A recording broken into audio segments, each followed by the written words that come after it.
Oh yeah, it's finally time to talk about Woodrow Wilson. Wilson? I wrote a gargantuan script on this one, so I'm going to split it into two different parts. This first part is the time before he was president, and the second one will be from then on.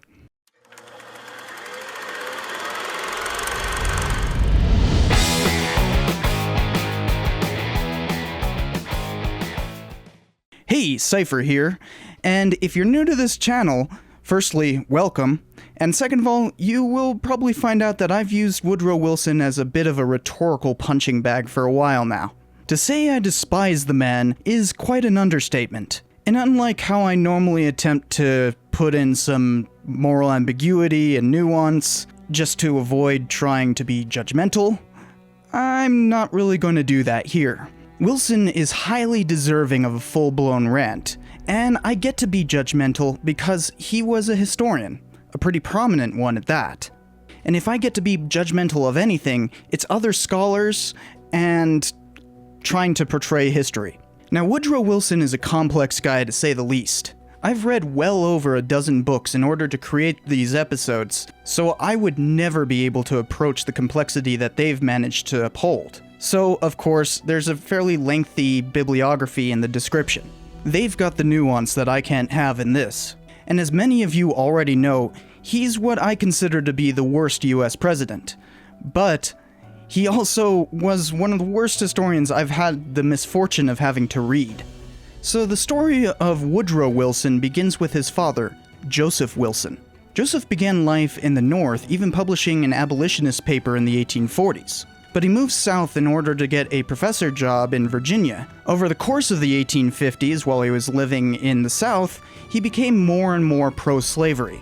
During that time, in 1848, Woodrow Wilson was born. As Joseph Wilson and his family moved deeper and deeper south, he became a pastor and became more and more radicalized towards pro-slavery and the Southern position. After the beginning of the Civil War, Joseph Wilson became a prominent part of the theological split that happened in the Presbyterian Church over the slavery issue, and he was part of the Southern side of that equation. During the war, he turned his church into a hospital and cared for Confederate wounded. This turn towards pro-slavery and seeing the destruction of the war was formative to Woodrow Wilson's ideology. Woodrow Wilson grew to despise the federal government, but he also grew to loathe the Confederacy's failure. Instead, he turned to the British of all things. But first, he had to get his degree. He actually attended 4 colleges, 2 of which were cut short by his faltering health, something that would plague his entire career. After becoming a lawyer for all of a year, he grew bored of it, so he jumped to Johns Hopkins to get his PhD in political science in 1885, one of the first ever issued from that college. History degrees were still a fairly new phenomenon, and he was more focused on theory than truthful representation. Wilson's dissertation was extraordinary, given what he would later become in life.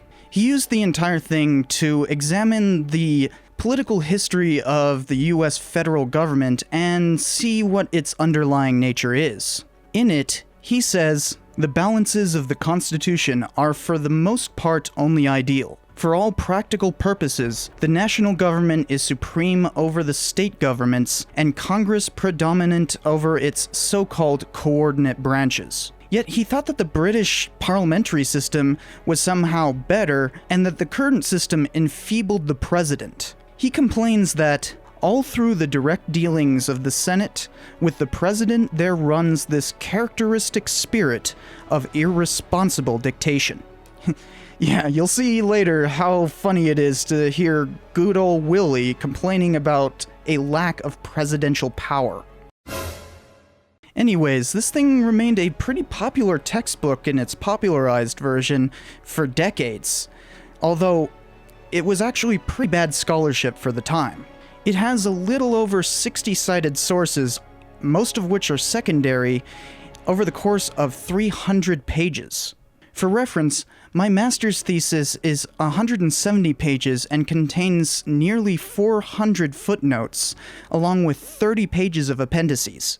Wilson himself even joked that he only went to Washington, D.C. once during his entire time for research, even though it was only a day's ride away, and he didn't care much for primary sources. That earned the ire of many historians, but poli-sci majors back then were, well, not very concerned with primary sources. His dissertation basically directed his career for the next 2 decades. He got some middling posts in various universities, even jumping from one contract to another, violating a couple of those contracts. Finally, he got a teaching position at his alma mater, Princeton, in 1890. He became well known for his oratory skills, because the man could give a hell of a speech, all of which underpinned by the kind of idealism he became famous for. Because of this, he became president of Princeton. That same year, he started publishing a series of history books that would give us the darkest look into his psyche. It started off as a 5-volume set titled A History of the American People, later turned into a 10-volume set. The original version did leave out a massive amount of citations, but that was later fixed. This is your typical fare from the time, but it normalized some things that would go on to have disastrous effects. It took a great deal to heart from the growing scholarship called New South Revisionism, which later became called Lost Cause Revisionism. Now, this was a trend happening throughout the history profession. They steadily tried to change the meaning of the Civil War and Reconstruction to portray the South in a more favorable light. It's not technically a bad goal, but they did so by distorting the truth tremendously, to the point that it's still an ongoing problem with political rhetoric today. Wilson bought into the whole states' rights and tariff stuff as being the cause of the war, only denounced slavery on economic grounds, praised terrorist groups like the KKK as if they were vigilantes, and demeans Reconstruction as though it was meant to punish the South. There have been a lot of historians who have tried to fight against this whole lost cause revisionism, but it remained fairly popular at the turn of the century. And Wilson legitimized it. Jim Crow laws had come about because of lost cause narratives, and Wilson was certainly a proponent of Jim Crow, but I must say he was merely a part of the problem. But because of his lofty station in academia, he was even given the section on the lead-up to the Civil War in the 1907 Cambridge History of America, and it expressed the same ideology in its very name: states' rights.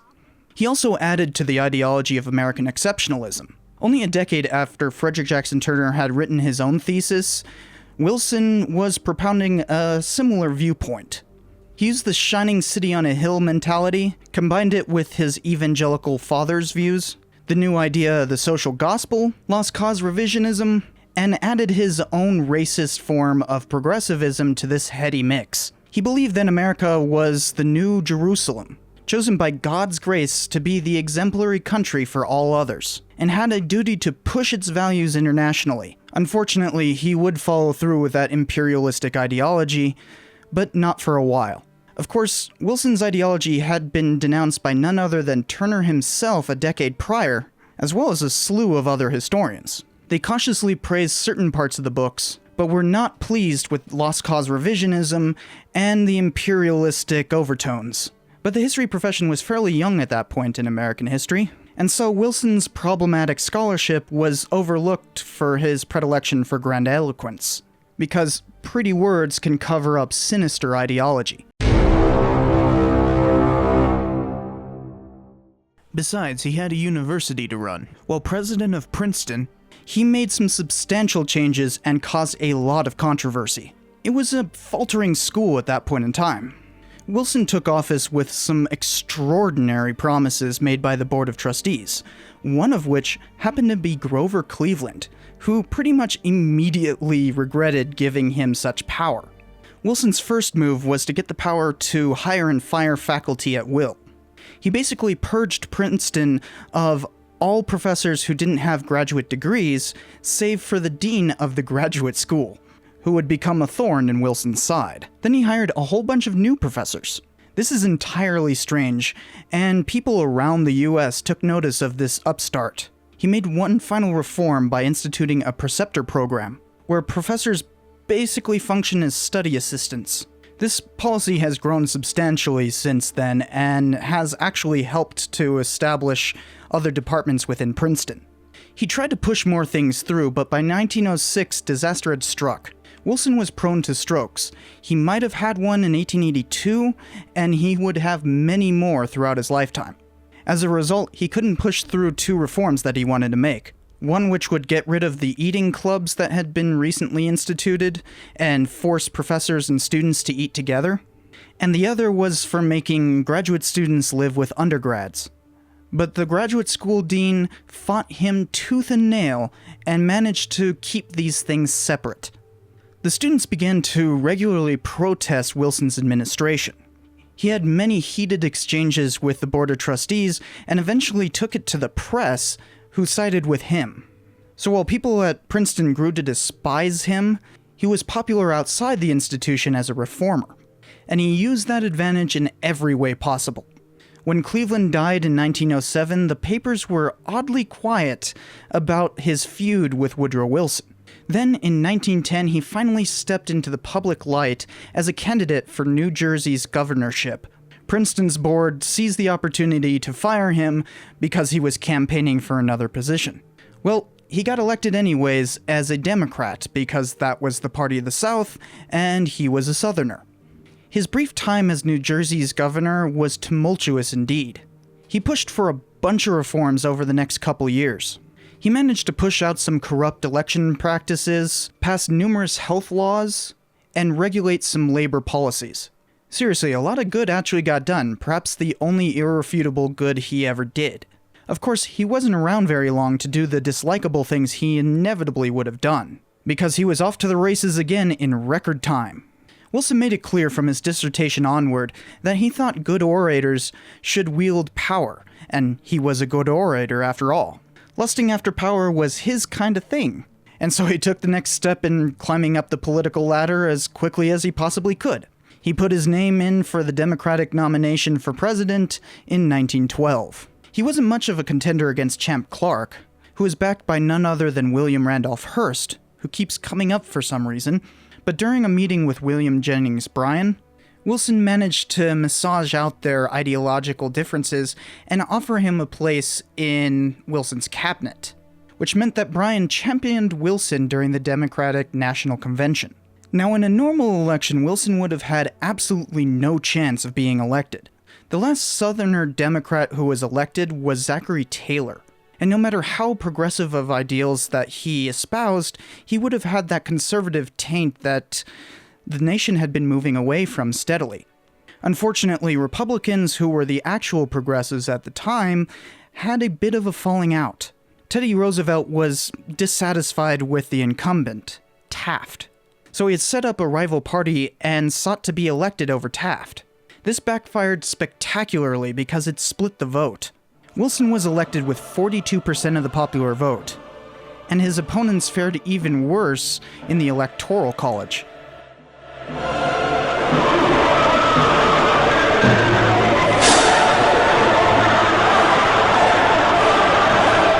So Wilson was elected by a fluke, and all the bad stuff that came afterward was because of this fluke.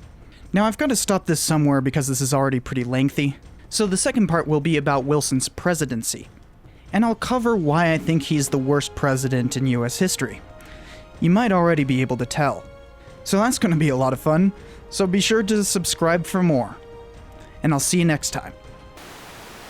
As Joseph Wilson became more and more radicalized, he became a pastor.